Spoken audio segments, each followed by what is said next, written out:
Hi students. അപ്പോൾ നമ്മൾ second പാർട്ടിൻ്റെ കോം NCO01 ക്ലാസ് സ്റ്റാർട്ട് ചെയ്യുകയാണ്. ലാസ്റ്റ് നമ്മൾ പറഞ്ഞിട്ടുണ്ടായിരുന്നത് ടൈപ്പ് ഓഫ് ഓർഗനൈസേഷൻ്റെ ലാസ്റ്റ് ടൈപ്പാണ് പ്രൊജക്റ്റ് ഓർഗനൈസേഷൻ. ഈ ഒരു ഓർഗനൈസേഷൻ എന്ന് പറഞ്ഞിട്ടുണ്ടെങ്കിൽ a team of workers is formed, they are selected from various department of the organisation. Different departments ഒരു ഓർഗനൈസേഷനിൽ വാരിയസ് ഡിപ്പാർട്ട്മെൻറ്റ്സ് സെലക്ട് ചെയ്തിട്ടുള്ള വർക്കേഴ്സിനെ they work together complete a particular project within a time frame.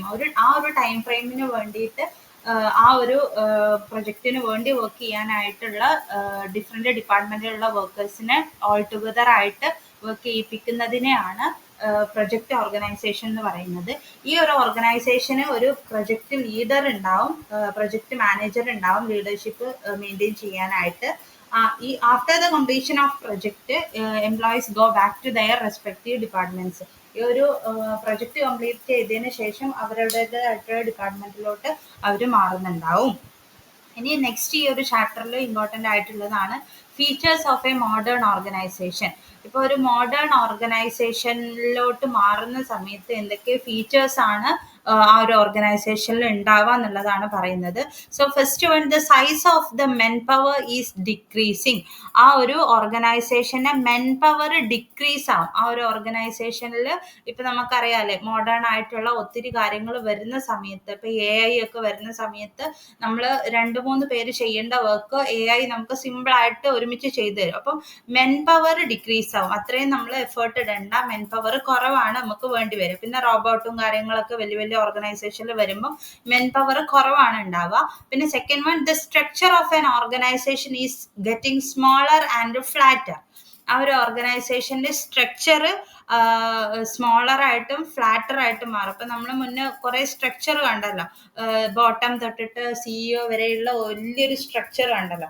ഈ ഒരു structure smaller ആയിട്ടും flatter ആയിട്ടും കുറച്ചായിട്ടും, അതേപോലെ ഇതൊരു വലിയ വെർട്ടിക്കൽ രീതിയിൽ പോവാതെ ഫ്ലാറ്റർ ആയിട്ട് ഏകദേശം എല്ലാവരും ഒരേ ലെവലിൽ വരുന്ന രീതിയിലുള്ള സ്ട്രക്ചർ ആ ഒരു ഓർഗനൈസേഷനിൽ ഉണ്ടാവും, മോഡേൺ ഓർഗനൈസേഷൻ ആണെന്നുണ്ടെങ്കിൽ. പിന്നെ ആവറേജ് സ്കിൽസ്, ഒരു എംപ്ലോയീസിൻ്റെ ആവറേജ് ആയിട്ടുള്ള സ്കിൽസ് റേസ് ചെയ്യും. ഇപ്പം ഒരു കമ്പ്യൂട്ടർ നോളജ് ആണ് ഒരു ആവറേജ് ആയിട്ടുള്ള സ്കില്ല് എന്നുണ്ടെങ്കിൽ, ഒരു മോഡേൺ ഓർഗനൈസേഷൻ ആണെന്നുണ്ടെങ്കിൽ അതിൻ്റെ ആ ഒരു സ്കില്ല് ഇമ്പ്രൂവ് ആയിട്ട് വരും. പിന്നെ customer satisfaction is gaining importance. ആ ഒരു ഇപ്പം നമുക്കൊരു ഓർഗനൈസേഷന് കൺസിസ്റ്റൻ്റ് ആയിട്ട് മുന്നോട്ട് പോകണം എന്നുണ്ടെങ്കിൽ നമ്മൾ കൊടുക്കുന്ന പ്രൊഡക്റ്റ് കൊടുത്താൽ മാത്രം പോരാ, ആ ഒരു പ്രൊഡക്റ്റ് യൂസ് ചെയ്തിട്ട് അവർക്ക് കസ്റ്റമറിന് എത്രത്തോളം സാറ്റിസ്ഫാക്ഷൻ കിട്ടുന്നുണ്ട്, അവർ എന്തെങ്കിലും മിസ് ചെയ്യുന്നുണ്ടോ, ഇങ്ങനെയുള്ള കാര്യങ്ങൾക്കൊക്കെ ഇമ്പോർട്ടൻസ് മോഡേൺ ഓർഗനൈസേഷൻ കൊടുക്കുന്നുണ്ടാകും. പിന്നെ modern organisation are more flexible and dynamic. Modern ഓർഗനൈസേഷനിൽ ട്രഡീഷണൽ ഓർഗനൈസേഷനേക്കാളും ഫ്ലെക്സിബിൾ ആയിരിക്കും. അവർക്ക് പുതിയൊരു രീതി കിട്ടിയിട്ടുണ്ട്, പുതിയൊരു എന്തെങ്കിലും കിട്ടിയിട്ടുണ്ട് എന്നുണ്ടെങ്കിൽ അത് അവർ അപ്ലൈ ചെയ്യാനുള്ള ഫ്ലെക്സിബിൾ ആയിരിക്കും, എപ്പോഴും ചേഞ്ച് ചെയ്യാൻ ഡൈനാമിക് ആയിരിക്കും. More focus on quality of product and service. ഞാൻ മുന്നേ പറഞ്ഞു, ആ ഒരു പ്രൊഡക്റ്റിൻ്റെ ക്വാളിറ്റിയിലും പ്രൊഡക്റ്റിൻ്റെ സർവീസിലും കുറച്ചും കൂടെ കൂടുതൽ എന്തായിരിക്കും, സർവീസിലൊക്കെ അവർ കുറച്ചും കൂടി കൂടുതൽ കൺസേൺഡ് ആയിരിക്കും. More power are give to the middle level and junior level management. Middle level ആയിട്ടും ജൂനിയർ ലെവലും ആയിട്ടുള്ള മാനേജ്മെൻറ്റിൽ കൂടുതൽ പവർ കൊടുക്കും. ഇപ്പം അപ്പർ ലെവലിലുള്ള ആൾക്കാർക്ക് മാത്രമല്ല, ഈ മിഡിൽ ലെവലിലും ജൂനിയർ ലെവലിലുള്ള ആൾക്കാരെ റെക്കഗ്നൈസ് ചെയ്തിട്ട് അവർക്ക് കൂടുതൽ കാര്യങ്ങൾ ചെയ്യാനുള്ള ഓപ്പർച്യൂണിറ്റീസ് മോഡേൺ ഓർഗനൈസേഷൻ കൊടുക്കും. ഔട്ട്സോഴ്സിങ് ഓഫ് വാരിയസ് ആക്ടിവിറ്റീസ്, പുതിയ പുതിയ ആക്ടിവിറ്റീസ് ഔട്ട്സോഴ്സിംഗ് ആയിട്ട് കൊണ്ടുവരും. ഇങ്ങനെയുള്ള പുതിയ പുതിയ ആക്ടിവിറ്റീസ് ഈ മോഡേൺ ഓർഗനൈസേഷനിൽ കൊണ്ടുവരാനുള്ള ചാൻസ് ഈ ഒരു മോഡേൺ ഓർഗനൈസേഷനിൽ കൂടുതലാണ്. ഔട്ട്സോഴ്സിംഗ് എന്ന് പറഞ്ഞിട്ടുണ്ടെങ്കിൽ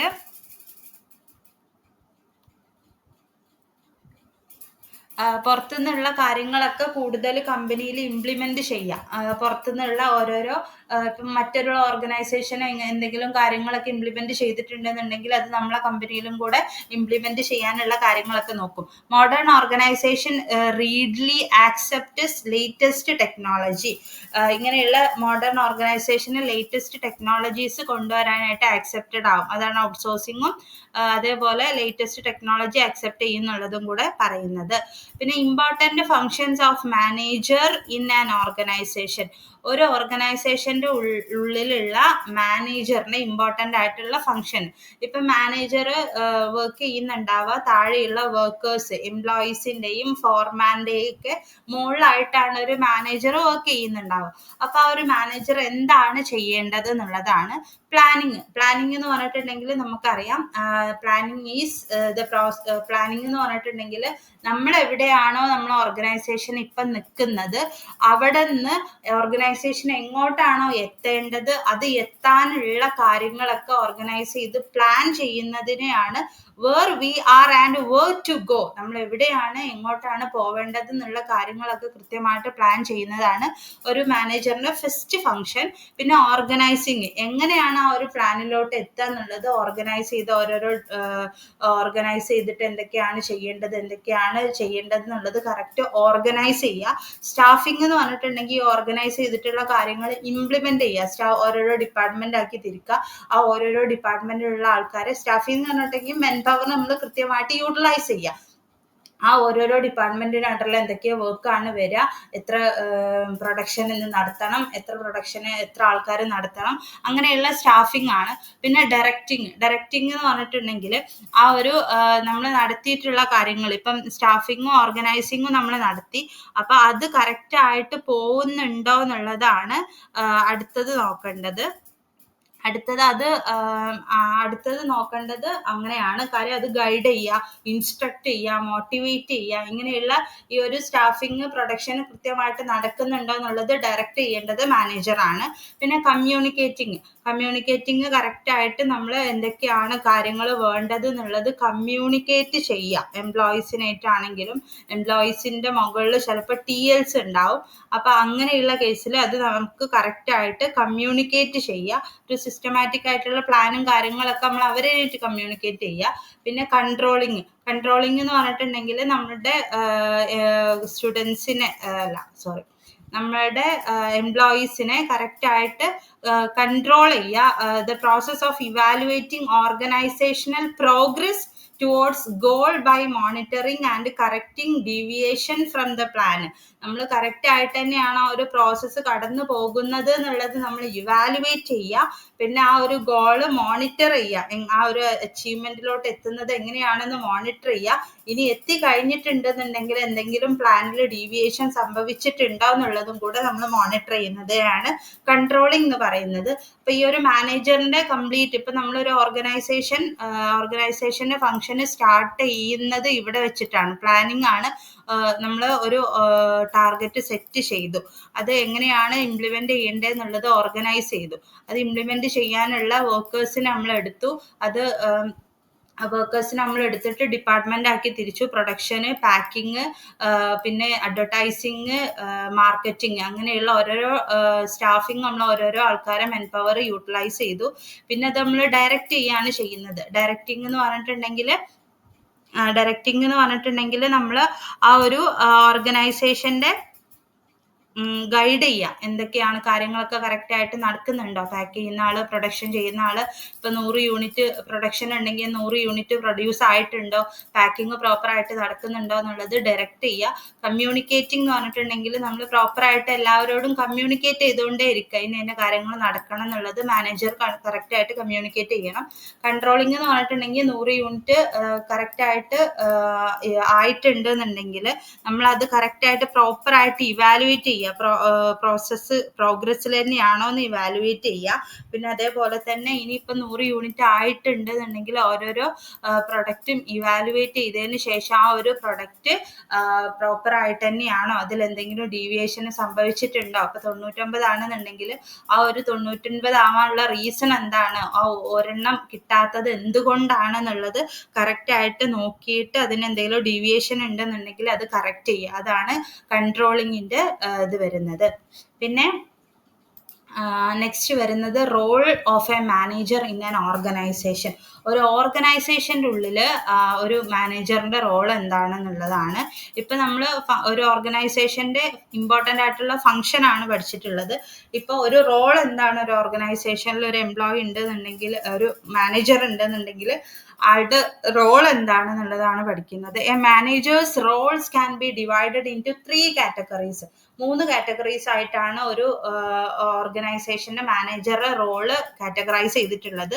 ഒന്ന് interpersonal roles. These roles include leadership, good relationship with the outsider and figurehead. ഇത് ഇന്റർപേഴ്സണൽ റോള് എന്ന് പറഞ്ഞിട്ടുണ്ടെങ്കിൽ അതേ ഒരു മാനേജ്മെന്റിന്റെ ഇന്റർപേഴ്സണൽ സ്കില്ല് എന്ന് പറഞ്ഞിട്ടുണ്ടെങ്കിൽ create productive and respectful work life നമ്മൾ മെയിൻറ്റെയിൻ ചെയ്യാം.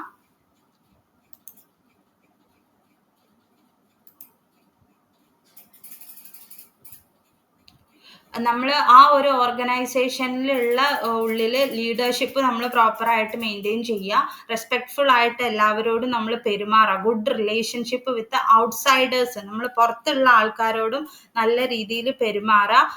പിന്നെ അതേപോലെ തന്നെ ഫിഗർ ഹെഡ് എന്ന് പറഞ്ഞിട്ടുണ്ടെങ്കിൽ നമ്മളെല്ലാവരും ഇപ്പോൾ ഒരു മാനേജർ എന്ന് പറയുമ്പോൾ നമ്മൾ ബാക്കിയുള്ളവരെക്കാളും കുറച്ചും കൂടെ മുന്നിൽ നിൽക്കുന്ന ആളായിരിക്കും. നമ്മൾ പെട്ടെന്ന് ഐഡന്റിഫൈ ചെയ്യാൻ പറ്റുന്ന ആളായിരിക്കണം. ഇപ്പൊ മലയാളത്തിൽ അതിന്റെ മീനിങ് പറയുകയാണെന്നുണ്ടെങ്കിൽ മലയാളത്തിൽ അതിന്റെ കറക്റ്റ് മീനിങ് നമ്മൾ പറയുകയാണെന്നുണ്ടെങ്കിൽ കപ്പലിലെ അണിനിരത്താനൊക്കെ നിൽക്കുന്ന പ്രതിമ, അതായത് തലവൻ എന്നൊക്കെ പറയല്ലോ, അങ്ങനെ ആ ഒരു രീതിയിൽ നമ്മൾ പ്രോപ്പറായിട്ട് ഐഡന്റിഫൈ ചെയ്യണം. അപ്പം ഇന്റർ പേഴ്സണൽ ആയിട്ടുള്ള ആൾക്കാരോട് പെരുമാറുന്ന രീതി, പുറത്തുനിന്നുള്ള ആൾക്കാരോട് പെരുമാറുന്ന രീതിയാണ് ഇന്റർ പേഴ്സണൽ റോൾ എന്ന് പറയുന്നത്. പിന്നെ ഇൻഫർമേഷണൽ റോൾ എന്ന് പറഞ്ഞിട്ടുണ്ടെങ്കിൽ this type of role including monitoring, sharing information to the top management. Informational role എന്ന് പറഞ്ഞിട്ടുണ്ടെങ്കിൽ ആ ഒരു ഓർഗനൈസേഷനിൽ എന്തൊക്കെയാണ് നടക്കുന്നത് എന്നുള്ളത് മോണിറ്റർ ചെയ്യുക.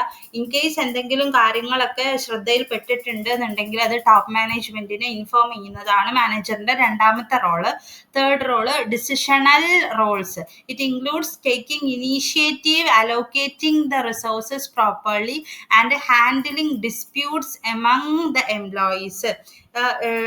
ഈ ഡിസിഷണൽ റോൾ എന്ന് പറഞ്ഞിട്ടുണ്ടെങ്കിൽ ഡിസിഷൻ എടുക്കാനുള്ള, ഇപ്പോൾ ഒരു ലീഡർക്ക് ഏറ്റവും കൂടുതൽ വേണ്ട ഒരു സ്കില്ലാണ് ഡിസിഷൻ മേക്കിംഗ് സ്കില്ല് എന്ന് പറയുന്നത്. ഈ ഡിസിഷൻ മേക്കിംഗ് സ്കില്ലിൽ ഇൻക്ലൂഡഡ് ആയിട്ടുള്ളതാണ് ഡിസിഷണൽ റോള്. അതായത് ഇനീഷ്യേറ്റീവ് എടുക്കുക, ഓരോരോ റിസോഴ്സസും പ്രോപ്പർ ആയിട്ടാണോ അലോക്കേറ്റ് ചെയ്തിട്ടുള്ളത് എന്നുള്ളത് ഡിസിഷൻ എടുക്കുക. എന്നിട്ട് ആ ഒരു ഡിസിഷന് എംപ്ലോയീസിന്, ഡിസ്പ്യൂട്ട് എമംഗ് എംപ്ലോയീസിന് വേണ്ടിയിട്ട് പ്രോപ്പറായിട്ട് പറഞ്ഞു കൊടുക്കുക. ജീവനക്കാർക്കിടയിൽ അത് കൈകാര്യം ചെയ്യാൻ വേണ്ടിയിട്ട് തർക്കങ്ങളും കാര്യങ്ങളൊക്കെ ഉണ്ടെന്നുണ്ടെങ്കിൽ അത് നമ്മൾ കൃത്യമായിട്ട് ഹാൻഡിൽ ചെയ്യാന്നുള്ളതാണ് ഡിസിഷണൽ റോളിൽ വരുന്നത്. ഇനി യൂണിറ്റ് 2 ആണ്, അത് നമുക്ക് നെക്സ്റ്റ് പാർട്ടിൽ നോക്കാം.